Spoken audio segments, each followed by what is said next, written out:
Assalamualaikum warahmatullahi wabarakatuh. Terima kasih telah mendukung saya dengan like, subscribe, dan komen dengan komentar PPL Febi Yayan Tulungagung terbaik. Terima kasih dan silakan menikmati videonya.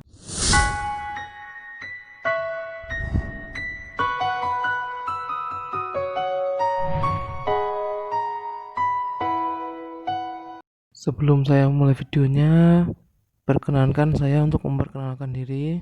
Nama saya adalah Muhammad Ridan Yonanta. Saya adalah mahasiswa dari Fakultas Ekonomi dan Bisnis Islam YAIN Tulungagung.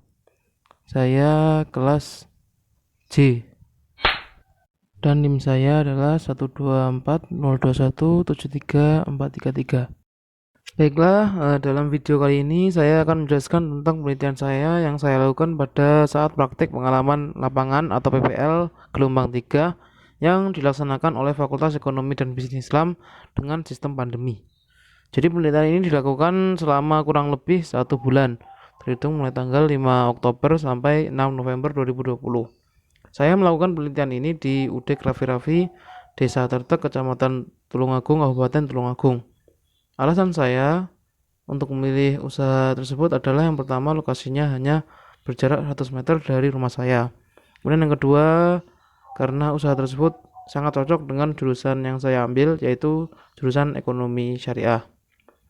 Jadi berdasarkan hal tersebut, saya memiliki beberapa poin untuk dijelaskan, yaitu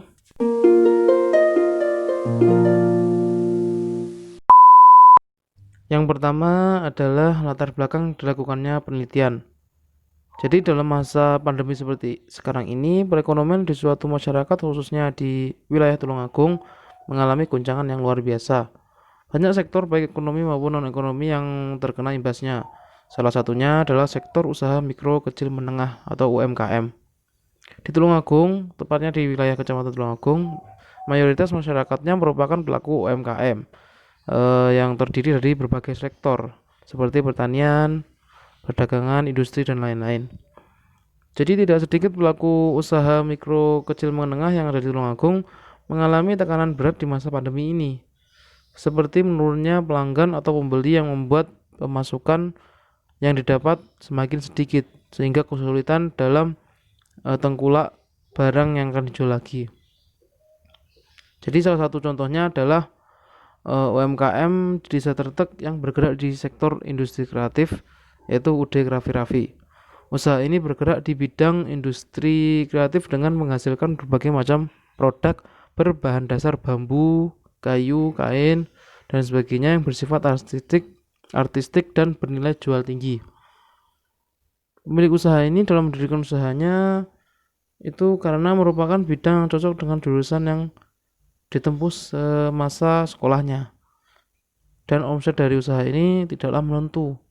Namun sekali produksi bisa meraup omset yang cukup besar hingga jutaan rupiah. Jadi pada dasarnya usaha ini dibuat atau memang sengaja dibentuk untuk memberdayakan masyarakat. Pemilik usaha ini adalah seorang pengajar dan instruktur di bidang kerajinan, sehingga tak sedikit produk yang dihasilkan itu berasal dari karya-karyanya, dari binaannya. Jadi hasil karya-karya binaannya tersebut.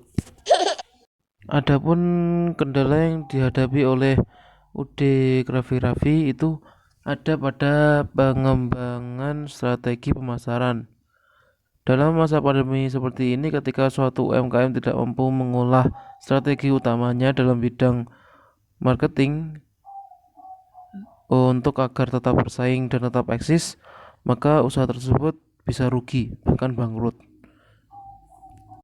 Jadi dari hal tersebut merasa sangat penting bagi peneliti untuk melakukan penelitian dalam rangka pengembangan, sehingga peneliti mendapatkan judul laporan yang cocok, yaitu analisis strategi produksi dan pemasaran home industri kreatif UD Raffi Raffi dalam menghadapi pandemi COVID-19. Kemudian poin nomor 2 adalah tujuan dan kegunaan dilakukannya penelitian. Jadi tujuan dilakukannya penelitian kali ini adalah untuk mengetahui apa saja strategi produksi dan pemasaran yang diterapkan oleh UD Raffi dalam menghadapi persaingan usaha yang begitu gencarnya, khususnya saat bertahan di masa pandemi COVID-19 ini. Sedangkan untuk kegunaannya di sini peneliti dibagi menjadi tiga. Yang pertama bagi lembaga itu sebagai bahan pertimbangan untuk kedepannya, sehingga strategi perencanaan yang dibuat untuk selanjutnya akan lebih matang dan maksimal. Kemudian yang kedua bagi Fakultas Ekonomi dan Bisnis Islam itu sebagai bahan literatur dan referensi bagi praktik-praktik selanjutnya untuk melaksanakan kurikulum yang telah ditetapkan sesuai dengan perkembangan di lapangan. Kemudian yang terakhir bagi mahasiswa sendiri itu sebagai penerapan ilmu yang telah didapat selama 6 semester sebelumnya agar lebih berguna dan bermanfaat bagi masyarakat, khususnya untuk UD Raffi. Kemudian selanjutnya adalah poin yang paling penting dari pembahasan kali ini, yaitu analisis temuan hasil penelitian. Jadi dari observasi yang dilakukan oleh peneliti, UD Raffi memiliki manajemen produksi dan pemasaran yang sangatlah unik. Dalam menjalankan usahanya, Pak Kamil memegang prinsip yang menjadi visi dan misi perusahaannya tersebut, yaitu adalah bagaimana ilmu yang dimilikinya bisa bermanfaat bagi orang lain sehingga perusahaannya bisa memberdayakan banyak orang. Oleh karena itu, penelitian ini tidak mengupas dari segi syariah, karena beliau sendiri dalam berwirausaha sudah menerapkan prinsip maslahah dan tidak merugikan orang lain. Kemudian dalam pemanfaatan tenaga kerja, usaha ini hanya memanfaatkan mitra masyarakat hasil binaannya dengan sistem seperti konveksi, yaitu pemilik perusahaan setelah menerima pesanan akan mengirimkan bahan baku ke rumah mitranya untuk dikerjakan, lalu kalau sudah jadi nanti akan diambil sendiri oleh beliau. Di sini ada dua alasan mengapa pemilik menetapkan sistem ini. Pertama, beliau tidak ingin mengganggu aktivitas sehari-hari dari mitranya, karena kebanyakan mitranya adalah ibu rumah tangga. Jadi yang pastinya banyak aktivitas yang harus dilakukan, sehingga mereka tetap bisa bekerja tanpa harus mengganggu aktivitasnya. Kemudian yang kedua, beliau juga melihat kehidupan sehari-hari dari mitranya tersebut. Ketika mitranya berada di suatu wilayah pertanian dan saat itu waktunya panen, otomatis mereka akan mementingkan panenannya itu. Jadi untuk kerajinannya pasti ditinggal. Nah, saat itu pemilik usaha Raffi akan melemparkan pekerjaannya yang harusnya dikerjakan oleh mitranya di wilayah tersebut dilempar ke wilayah lain, sehingga sistem produksinya tidak terganggu, jadi bisa tetap sama-sama berjalan. Sedangkan untuk sistem pemasarannya, beliau menggunakan media sosial WhatsApp, Facebook, dan lain-lain. Jadi selama ini UD Raffi hanya melakukan metode pemasaran melalui online, yaitu WhatsApp. Selain itu, UD Raffi juga tidak memproduksi barang secara massal. Jadi di sini sistemnya pesen secara online atau menghubungi langsung si pemilik, kemudian nanti langsung dibuatkan. Jadi di sini ada pemilik itu memiliki 3 alasan kenapa kok hanya menjual barang secara pesanan.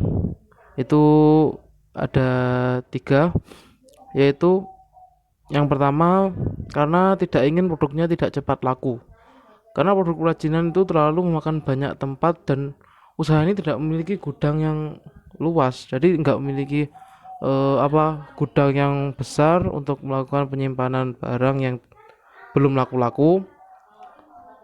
Jadi ya tidak melakukan secara massal itu salah satu alasannya, yaitu jadi usaha ini hanya memiliki satu buah tempat, yaitu galeri yang kecil, jadi hanya digunakan untuk menyimpan sampel-sampel. Kemudian alasan yang kedua adalah tidak ingin membuang-buang bahan baku. Jadi usaha kerajinan itu kan banyak sekali bahan yang digunakan. Salah satunya seperti bambu, kayu, kain, dan lain-lain seperti itu.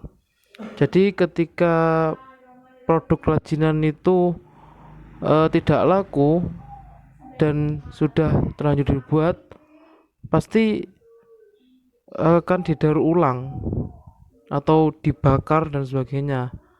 Padahal jika masih berbentuk bahan baku utuh, itu kan bisa dibuat untuk memenuhi pesanan orang lain. Jadi pesanan yang lain itu.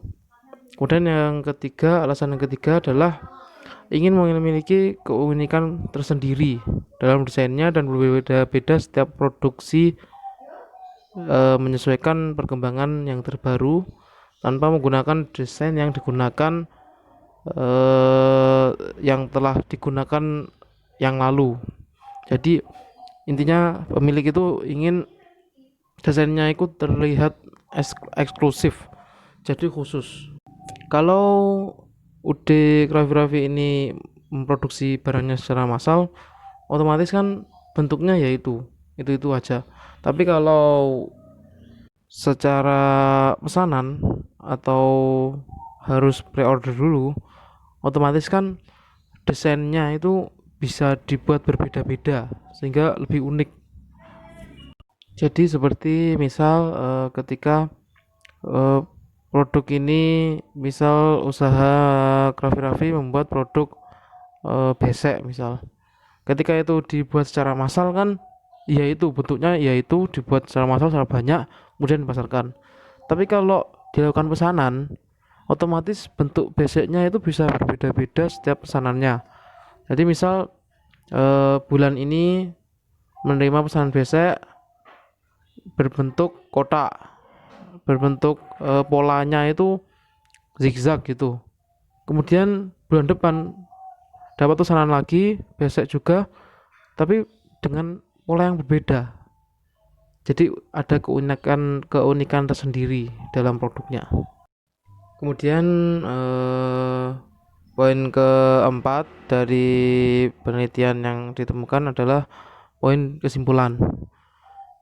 Jadi berdasarkan data-data yang telah saya kumpulkan, itu dapat ditarik kesimpulan bahwa industri kreatif UD Grafi memiliki strategi manajemen produksi dan pemasaran yang sangat baik dalam mengatasi persaingan bisnis, khususnya pada saat terjadi pandemi COVID-19 ini.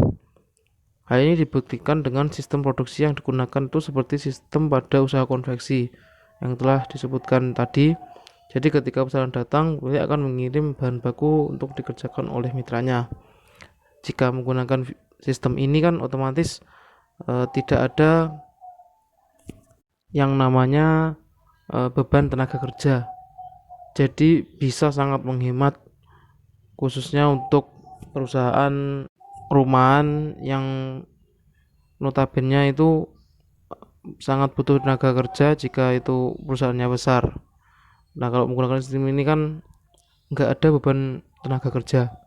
Kemudian untuk pemasarannya itu menggunakan sosial media. Jadi sudah menggunakan teknologi yang terbaru yang selama ini mungkin sudah digunakan oleh seluruh masyarakat dalam melakukan berbagai transaksi seperti itu.